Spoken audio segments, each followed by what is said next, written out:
Hey, if you like my videos, you might also like my comedy series YouTube Blue, which premieres every Saturday on the YouTube Blue YouTube channel. Go check out the link in the description and the card above to watch the latest episode. Now on with the video.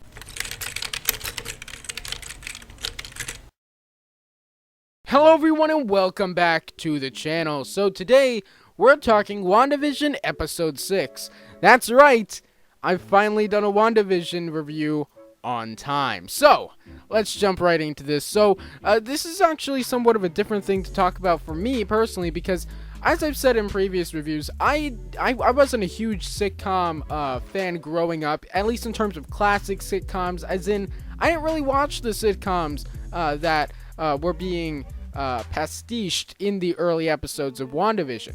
But this episode, especially the opener, and near the beginning of the episode, was based a lot around Malcolm in the Middle, which is a show I have seen every episode of. So it was really nice to be able to actually, like, I mean, obviously I could pick up on the tropes of early sitcoms because I had seen things like The Addams Family, but you know, it was just really nice to see something I was so familiar with being pastiche, as opposed to having to try to do a little bit of guessing, you know. So yeah, it was really nice. You know, it was cool having having the whole fourth wall breaking, especially that kind of faded out as the episode went on. But at the beginning, there was a lot of fourth wall breaking there, and it was interesting seeing Evan Peters kind of being the Francis of the show, being kind of the big brother character, or even like the Uncle Jesse character, I guess you could say, that the twins look up to. And speaking of Evan Peters, let's talk about him for a little bit. So first of all, acting wise, he's great. The whole cast in the show is awesome. I feel like I don't even need to talk about it much anymore. But Evan Peters is great in his role as kind of the fun-loving kind of uncle / older brother character. But something I really want to talk about here is what's the deal with the multiverse aspect of the show. Because when he showed up at the end of the last episode, my assumption was that Wanda, or whoever's in charge, which we'll get back to, brought Quicksilver in from the X-Men universe as a replacement because Pietro in the MCU is dead, and kind of like brainwashed him so that he kind of acts in the way that the early one does, or kind of acts as if that version was still alive, that kind of thing. But that doesn't really seem like it's the case here. I mean, there are hints towards it, like I remember there being two of them, but the only one I can think of specifically is at the beginning when Pietro kind of references something in his and Wanda's past, and Wanda's like, I don't remember it happening quite like that. Kind of hints towards the idea of like maybe he's remembering things how it happened in the X-Men universe rather than the MCU universe. But then, similar to a couple episodes ago, when Wanda saw Vision as like who he actually was, as this kind of dead zombified body, she does see that with Pietro, and you see like the bullet holes in him. So in that way, it almost seems like what they were literally talking about, which is like they resurrected Pietro's body from the MCU and then put Evan Peters' face on him, which is kind of weird.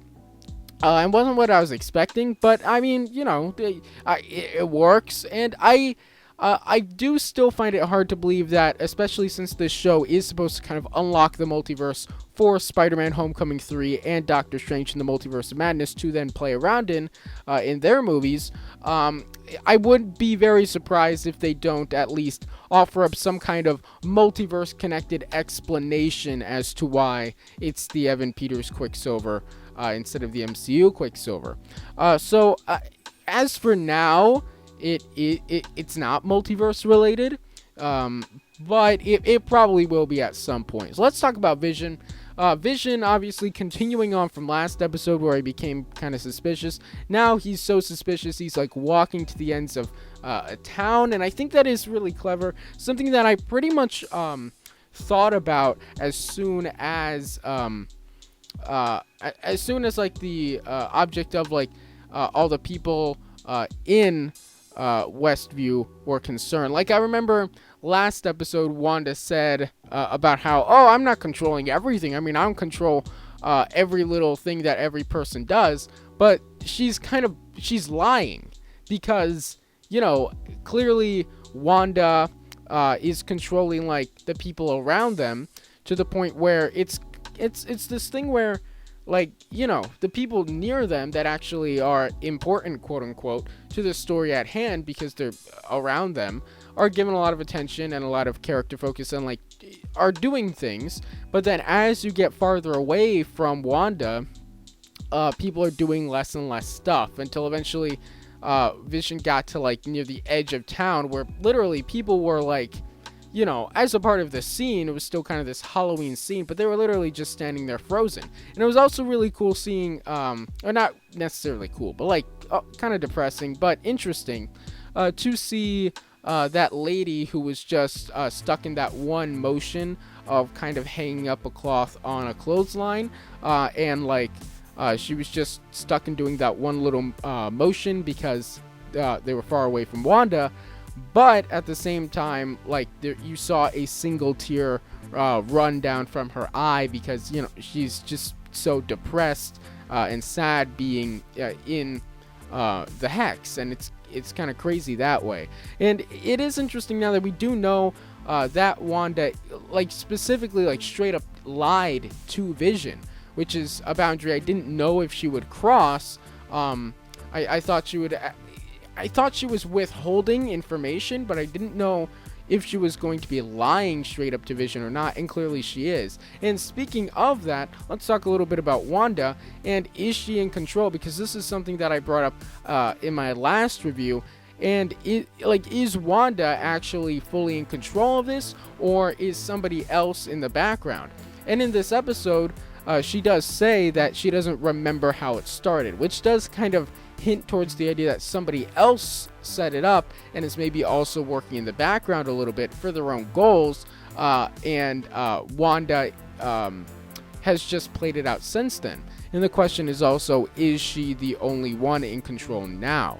And I'll talk about a little bit as to who it could be near the end of this review, but let's talk about this one other thing. Let's talk about Monica, because there are a few things surrounding her in this episode. First of all, we do start to get kind of a tee up into her getting her powers, with it kind of being revealed when she says, oh, let's go through the Hex, and then Darcy kind of reveals, no, you can't go through the Hex because you've already gone through twice, and in your medical records, your molecular, like, your cells have been changed by the Hex each time that you've gone through. You shouldn't go through that again, which is clearly teeing up that at some point, and I don't think we actually do see the fate of Monica at the end of the episode, so maybe she does go through the Hex off screen at the end of the episode, and then we'll see this next episode. But presumably when she goes through the Hex next, that'll change her cells enough that she will develop powers and become one of her many comic book titles. I'd say most likely Photon, because I didn't mention this in my last review, but in the last episode, or maybe it was the episode before that, it was I think it was episode 4, there was, when we were at S.W.O.R.D., there was like a plaque with Monica's name on it, and it said Monica Photon Rambeau. So, like, her nickname is Photon. So I'm guessing they're teeing that up to be her name, her superhero name in the actual show, instead of, like, Spectrum, or I want to say she might have been Miss Marvel at one point. I'm not quite sure. But yeah, that's interesting. And also something that was name dropped once or twice in this episode, and I want to say might have been name dropped before, was that Monica has a friend that's, like, helping them to get out of there in this episode specifically. And there's been a lot of talk about, like, oh, well, who is this person? Will this be someone new they're introducing, or will this be someone that's coming back? I'd say it's most likely somebody that's coming back, but it'll be interesting if it is someone new. And I think I don't think it'll be anybody we'd be expecting. either way, if it's someone new or someone coming back, because I mean it's just so secretive in WandaVision. Like, I mean, like there were rumors about Evan Peters appearing in the show, even like, and a lot of them were like, oh, he's gonna make a cameo at some point when they're doing multiverse stuff. But no, he's in this for presumably until the end of the show, or at the very least a couple more episodes. So there are multiple full episodes of this guy in it that nobody really talked about. So I'm excited to see how that will play out there. Maybe that person will end up being the villain. We'll have to see. And that leads me into talking about who the villain could be. So the I'm sorry, I can't remember his name, but the guy who has been running the operation looking over Westview, he's very suspicious in this episode. I don't think he'll be the main villain of the show, but I do think he is clearly up to something. Maybe he's in league with the villain or something like that. I do think there's something more to it than Wanda. I mean, they could end up just being like, oh, it was Wanda the whole time, but at this point, like, pretty much everybody in the show talks about how, oh yeah, it's Wanda doing all of this. Literally, pretty much everybody in Westview, like, practically freely talks about, oh yeah, it's Wanda doing all of this. So the fact that everybody's so comfortable with the fact that it's Wanda doing everything by episode 6 makes me believe even more that they're gonna throw us for a loop and reveal that there's someone else behind it in an episode or two. So yeah, and it's just kind of interesting to think about.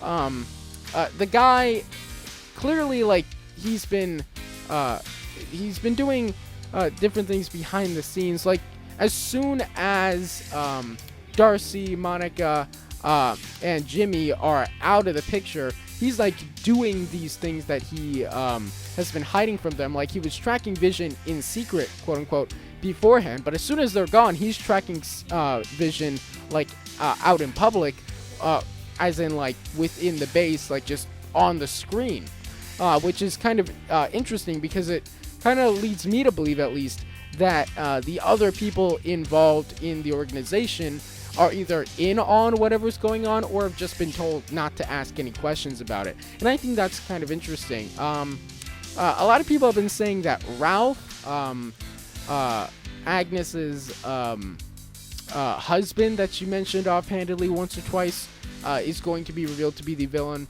We'll see. But I think that's really interesting on who the villain could be. And last but not least, let's talk about the cliffhanger of this episode, and that is Wanda expanding the Hex. And I think that's interesting. A lot of the military stuff and the military workers have been turned into carnies and carnival-like stuff. So that makes me wonder, like, where they're going to go with it in terms of what kind of show they're going to pastiche next. I don't know, because that seemed kind of dark-ish. So I'm kind of wondering where they're going to go with that. Maybe they're going to... I can't really think of a sitcom that really fits that bill, but I'm not a sitcom expert. We'll kind of see. So it's an interesting cliffhanger for sure. We know for sure that Darcy has been consumed by it, and then it's just a matter of time of seeing if maybe Monica and Jimmy have been, and if secretly evil government guy might also end up in that Hex as well. And I think that's really interesting. But what do you guys think about this? What do you think of the episode in general? Let me know your thoughts about it in the comment section below. Don't forget to subscribe for daily videos on the franchises you love, and I'll see you tomorrow. Bye.